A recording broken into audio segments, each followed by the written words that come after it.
turnout's been like at the conference? What have you learned while you've been there?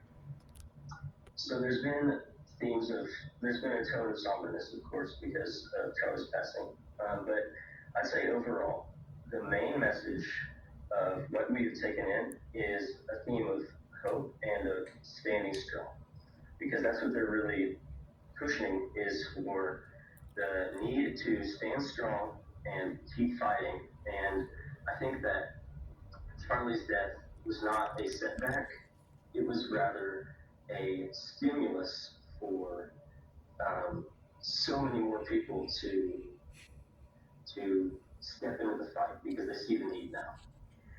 We saw Charlie Kirk's widow and the new CEO of Turning Point. Of course, I'm talking about Erica Kirk. She's already announced who she is throwing her support behind for 2028. Here's what she said. We are going to get my husband's friend, J.D. Vance, elected for 48 in the most resounding way possible. What are your thoughts on J.D. Vance as the future Republican nominee, Caleb?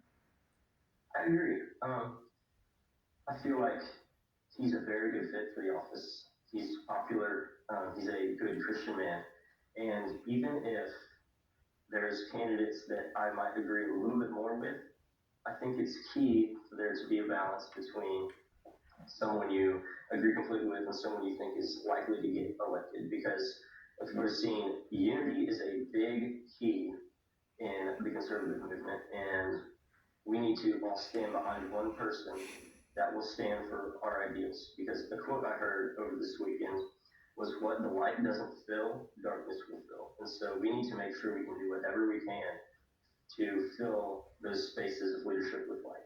I love that saying. Charlie Kirk founded Turning Point with the goal of organizing and mobilizing young conservatives like yourself, Caleb. How do you see that mantle being carried on since he passed? So I see it in a couple different places.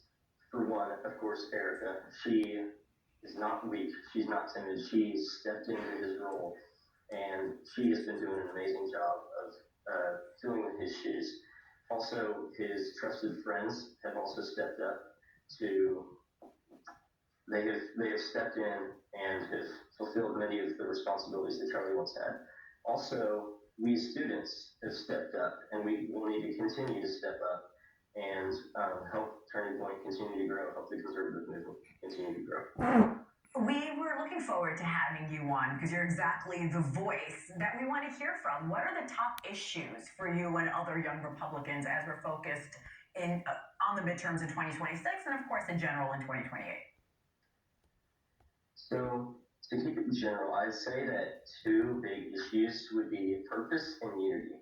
So for one, purpose, a lot of young people struggle to find purpose in their lives, and a lot find it in entertainment. It's a fake purpose. A lot find it in changing who their identity is, but what our purpose should be is pointing outwards.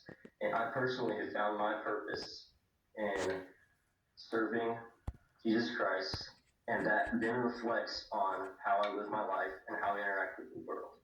So my faith has also driven my values, and I can stand up for that. So unity also is a key issue. Like we've already seen here at AmFest, there's been a lot of bickering and fighting, but what is needed is a unity in the party, because a house divided against itself cannot stand. So we need to be unified as one in order to fight the greater evil that is constantly threatening our country. It's been 2 years.